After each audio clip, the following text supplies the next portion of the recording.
Good. Hopefully we can get it done. Yeah. What's the level of optimism this weekend? Well, as long as they're talking. Better talking than not talking. Exactly. Yes. Now, what resources? This is Pete Buttigieg on a picket line awkwardly talking to a black person. Pete Buttigieg has been trying to get himself pictured with various African Americans because despite his rise in the polls, he recognizes that he has a problem that would, for the most part, tank his campaign inevitably. He's polling at negative digits with the black vote. So he's taken it upon himself to take pictures with black people.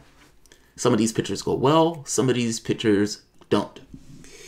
He's been rising in the polls, but again, those are more so in Iowa and New Hampshire, mainly white states, which is essentially his constituency. And the media have been lavishing a certain degree of attention on Buttigieg as if Buttigieg is an actual thing. I still don't believe Buttigieg is a thing because blacks actually do vote, and those votes do count for candidates. In this case, Buttigieg is pumped up to 9%, Warren 15%, Sanders 20%. Warren, in this case, has collapsed and collapsed absolutely, but as she has gone down, Buttigieg has gone up, as if in constituency that these two are, for the most part, feeding off of the same blood vein. Buttigieg, in pursuit of trying to get these black voters, or to woo black voters, in addition to just standing in front of the camera with black people, he's also released what is called the Douglas Plan. Now, the Douglas Plan was released with a Kenyan woman on the front. She wasn't even African American. There were 400 people named in it that was implied were black supporting Buttigieg. When you did a lookup of those people, half of those people were white. And the 4 top names that Buttigieg put there, again, prominent African Americans in the community,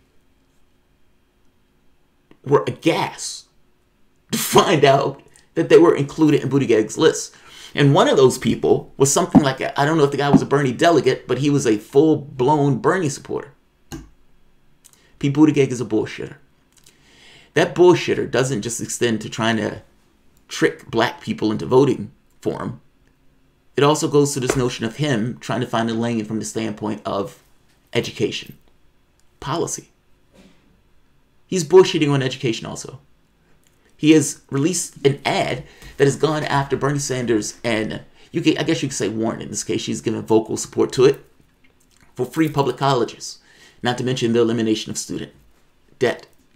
Buttigieg has taken issue with this and released another bullshit ad claiming that it's only millionaires and billionaires, where he doesn't want millionaires and billionaires to go to school on the dime of the American public, when in reality his plan goes all the way down to 150,000 or so. He's not a truthful guy. And this gets more ludicrous when this Rhodes Scholar makes a right-wing, outright ridiculous argument on its face when you actually think about it against free public colleges. Welcome to the Soapbox.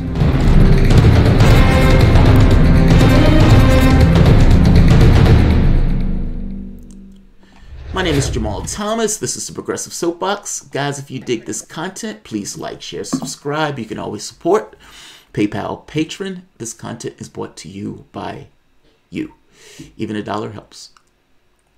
I don't like Pete Buttigieg. I think Pete Buttigieg is a bullshitter.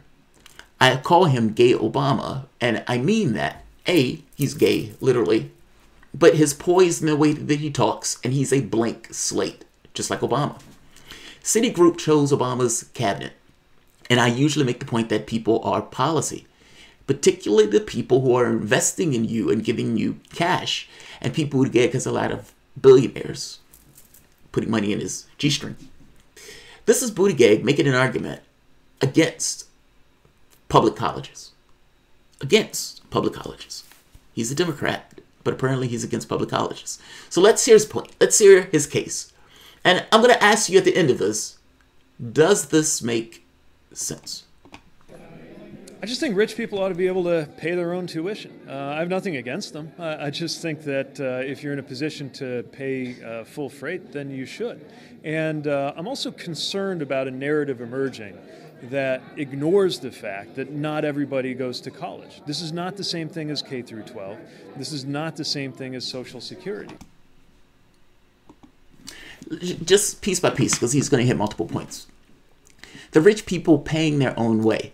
Well, what he's calling rich is for the most part $100,000 or $150,000 based on his own plan. That's not rich, especially if you live in DC, if you live in Florida, or big cities. I mean, it eats into that particular salary. That's not rich. That's just upper middle class, if you want to call it that. And it's not even upper middle class, depending on where you live. He's using the term rich in a way to essentially hide that fact. The means testing is going to create a situation where people who actually need to benefit from that plan and is paying taxes into that plan would not be able to use that plan, whereas other kids will, meaning you're creating a contradiction just between people of the same class, be it middle and upper to lower middle. Also, I don't understand this argument of, if rich people pay into a system, why can't they use that system? I don't get that. That's like saying rich people shouldn't go to public schools or rich people shouldn't go to public libraries. Yes, they have the option of putting their kids somewhere else, but if they're paying into it, I don't understand why they can't necessarily use it like everybody else. We all have skin in the game. It's a public sector. That's what public means. Those people, be it rich or otherwise, are still part of the public. I don't quite get this particular argument. And in fact, this argument is almost an argument against public schools, against a public library. This is a right-wing framing of an argument. Not to mention, I don't even think the argument makes sense. But let's go to the next point. I think people should pay their own freight. That's what he said. And again, I'm making the point to you that, A, it's not millionaires and billionaires. These are people who are just middle class that are going to be means tested out of Pete's plan. Even if that was true, however, and millionaires and billionaires were the only ones paying for it, which they're not, why shouldn't they be able to partake of something that they're paying for? I don't get that. And it's Pete Buttigieg against public schools. He needs to explain. Let's hear him flesh this out.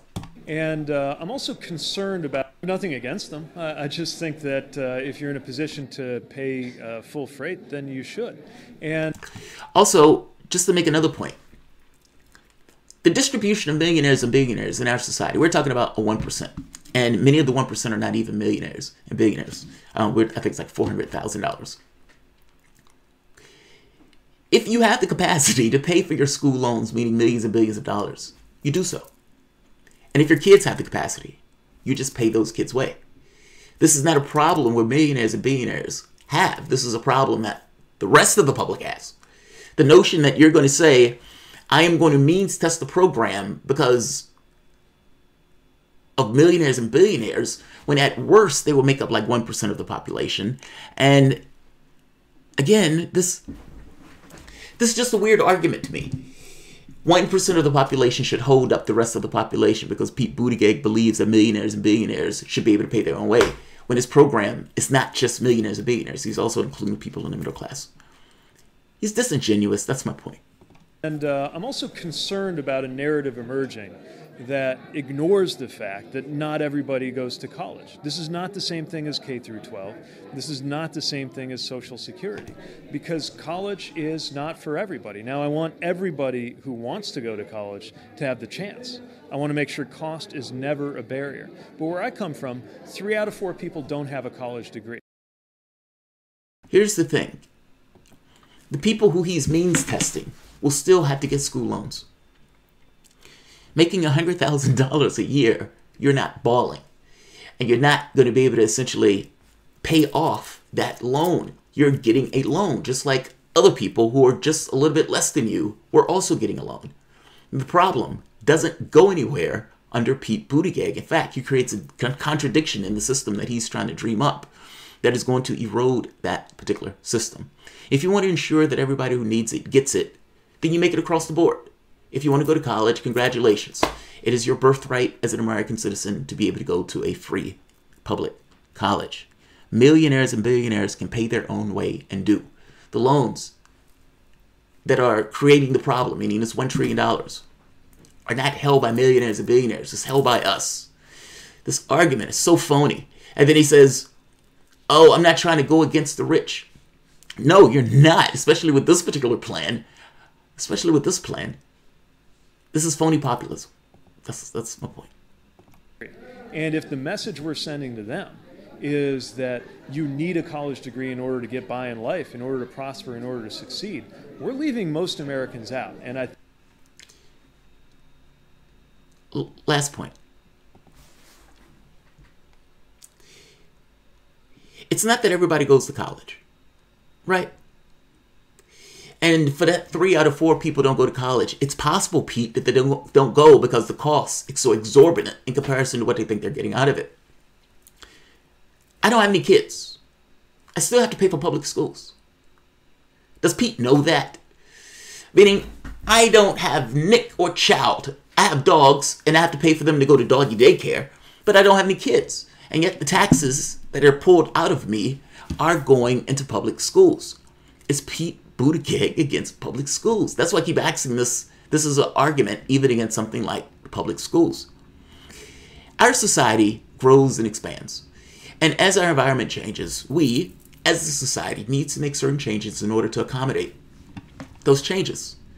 College or post-secondary education, be it trade school, which is included under Sanders, or something after high school, is becoming more and more necessary just to function in our world, especially if you're talking about a relatively decent job.